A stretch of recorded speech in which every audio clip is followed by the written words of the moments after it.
আচ্ছা, আগের ভিডিওতে আমরা যে কাজটা করেছিলাম সেটা হচ্ছে কি যে মাহাদি ভাই যে ৮০ পেয়েছিল এবং মাহাদি ভাইয়ের এ প্লাস সাইন এনেছিলাম যে উনি নরমাল কোনো পাস করেন নাই, উনি নরমাল কোনো পাস করে নাই।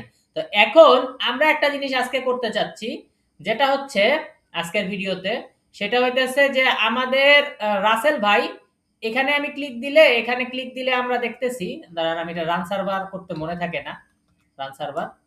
তো এখানে আমি রিফ্রেশ মারি, তো রাসেল ভাইয়ের এই জায়গায় রাসেল ভাইয়ের নামের আগে কোনো চ্যাম্পিয়ন ট্রফি নাই। তার মানে সিঙ্গেল স্টুডেন্টের চ্যাম্পিয়ন ট্রফি নাই, কিন্তু নিচের দিকে যদি যাই একটা স্টুডেন্টে কি আছে, চ্যাম্পিয়ন ট্রফি আছে। তো আমি চাচ্ছি সিঙ্গেল স্টুডেন্টেও একটা চ্যাম্পিয়ন ট্রফি চলে আসুক। ঠিক আছে, তাহলে আমি কিভাবে আনবো?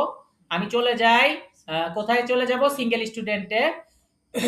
তাহলে এইখানে রেজাল্ট যদি হয় পাস, তাহলে চ্যাম্পিয়ন ট্রফি আনার জন্য রাসেল ভাই আসলে কোন কন্ডিশনে পড়ে সেটা একটু আমরা দেখে নেই। রাসেল ভাই পেয়েছে হলো ১০০, তাহলে রিটার্ন হচ্ছে কি ফুল মার্ক। তাহলে ফুল মার্কটা আমরা কপি করি, ফুল মার্কটা আমরা কপি করি। তো কপি করে আমি চলে যাচ্ছি কোথায়, এই স্টুডেন্টের কাছে।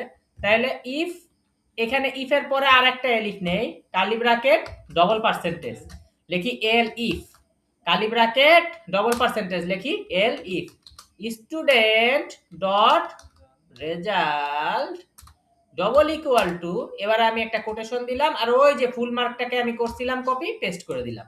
তাহলে সে যদি ফুল মার্ক পেয়ে থাকে তাহলে তুমি কি করো, এই লোকটাকে একটা চ্যাম্পিয়ন ট্রফি দাও।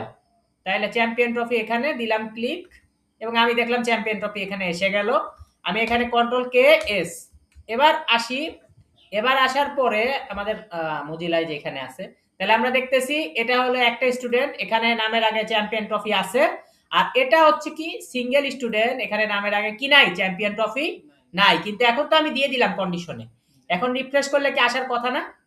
তাহলে দিলাম রিফ্রেশ করে, হ্যাঁ এখানেও নামের আগে কি চলে আসছে, চ্যাম্পিয়ন ট্রফি চলে আসছে। ওকে, পরের ভিডিওতে দেখা হচ্ছে।